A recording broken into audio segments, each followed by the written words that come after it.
عدلنا، نرجع المسيح طب ما نفك عدلنا، كان سمعت مسامع الجنسيات بادلنا. بشرك العزيز تاج النصر لازم نفسي.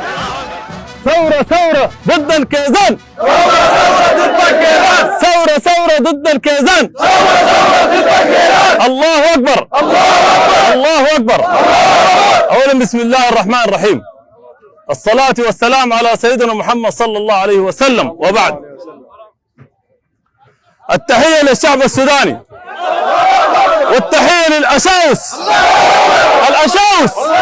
التنعيم من أجل الهامش، المهمشين، التنعيم من أجل التعليم، التنعيم من أجل المياه الصحية لعلم، التنعيم من أجل المستشفيات لعلم، التنعيم من حق الظلم لعلم، التنعيم من حق عدم التعليم.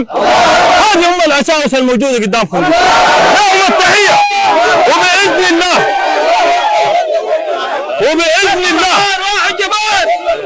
والتحية لغاية قوات الدعم السريع، والتحية لكل سوداني فردا. أولا اليوم بتاريخ 7 شهر 8 2023 يوم الاثنين ويوم 3 في النترة بين الطريق. هذا تاريخ اليوم، واليوم ده هذا التسجيل يا جماعة نحن نوضح فيه حاجات مهمة جدا للناس المخمومين والمغشوشين، شايبة وشباب وعساكر ومواطنين. نقدر نوضح لكم الحقيقة. أولا أنا أبو عاقلة محمد أحمد كيكل،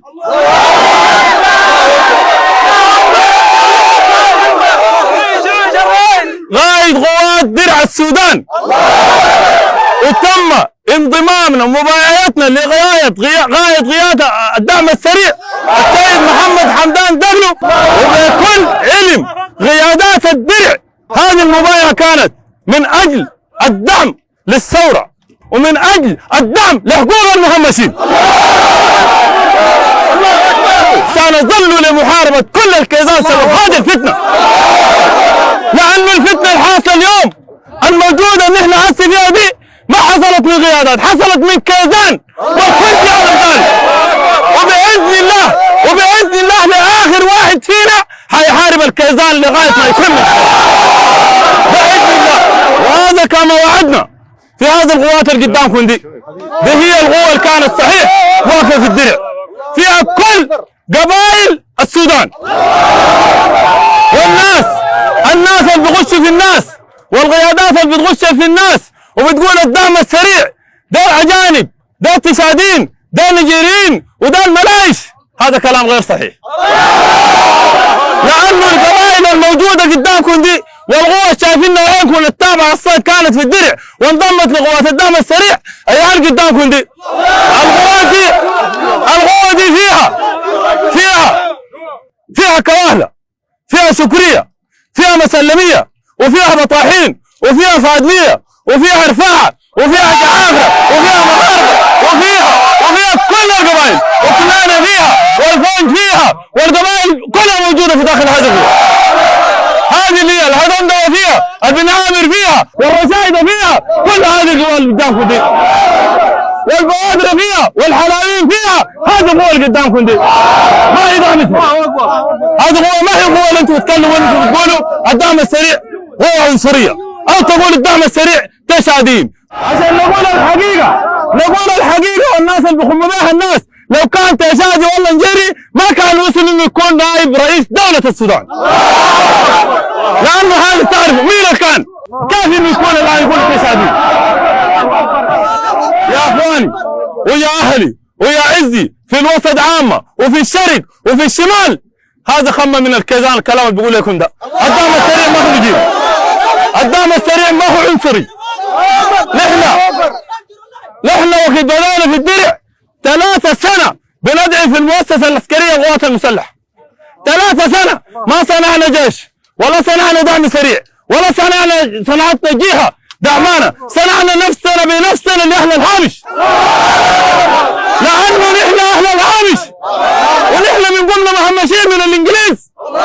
لا الآن لا مدارس، لا صحة، لا تعليم في كل مناطق الهامش، وسنظل ندافع لأهل الهامش لآخر نفر فينا، نحن حنكون احنا الهامش، وما خايفين من زول، لا من كيزان لا من قيادات، والله ما خايفين من زول نهائي، وحامينا ربنا. انا الكلام اللي دار اقوله كثير لكن دار اختصر للناس الواقفه دي. نحن في الدعم السريع والله العظيم، واقول لكم الكلام اللي بيقولوا فيه الكيزان الاغتصاب والنهب والله ده ما في الدعم السريع ولا شفنا. وشغالين هسه معنا في مكافحه متعينه 240 عربيه شرطه عسكريه للمكافحه الظاهره السابقه. ومعظم الناس اللي قبضناهم والله ناس من تحرير شخصيه ويرهبوا ويسلموا باسم الجاهزيه اللي لابسينها عشان يفتنوا، والسبب في الكيزان. السبب فيها هذه سلاحة الكيزان. نحن يا جماعه شوفوا، عاهدنا ربنا ثم اهل الهامش لن نرجع الا نعود للهامش حقوقه كامله. والا نوقف الكيزان فردا في كل الولايات. جاهزين ولا ما جاهزين؟ جاهزين ولا ما جاهزين؟ جاهزين ولا ما جاهزين؟ الله اكبر الله اكبر. نحن يا جماعه الجيش المؤسسه العسكريه والله ما عندنا فيها شك، هي مؤسسة نؤمن بها تماما، لكن القيادات في المؤسسة العسكرية قيادات عنصرية وقيادات مسيسة. نحن ما هذه حقائق بنقولها والله الدار يقدم للكلية الحربية إلا يكون عندك نسيبك من هذه القيادات الموجودة، إلا يكون عندك معرفة شخصية.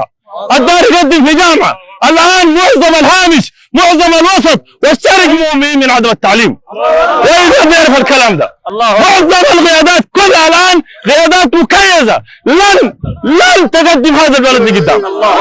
30 سنة يا جماعة، 30 سنة. الآن السودان نسبة 95% أميين. الآن السودان لوين 30 سنة يشتغل شوف 95% الآن أميين في السودان.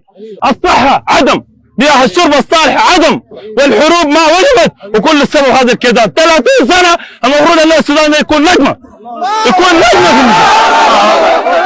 دحين يا جماعة بإذن الله نحن يا كنا نظفنا الكيزان يا نظفنا العبث يا نموت ويرجعوا.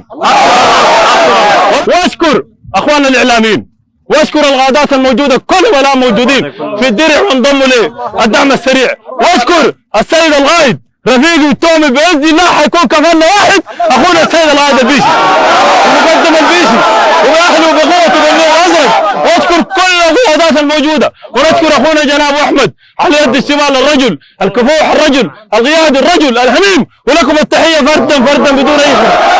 واخونا جناب سليمان واخونا المقادم واخونا القيادات الموجوده كلهم وجناب الصديق لكم التحيه والله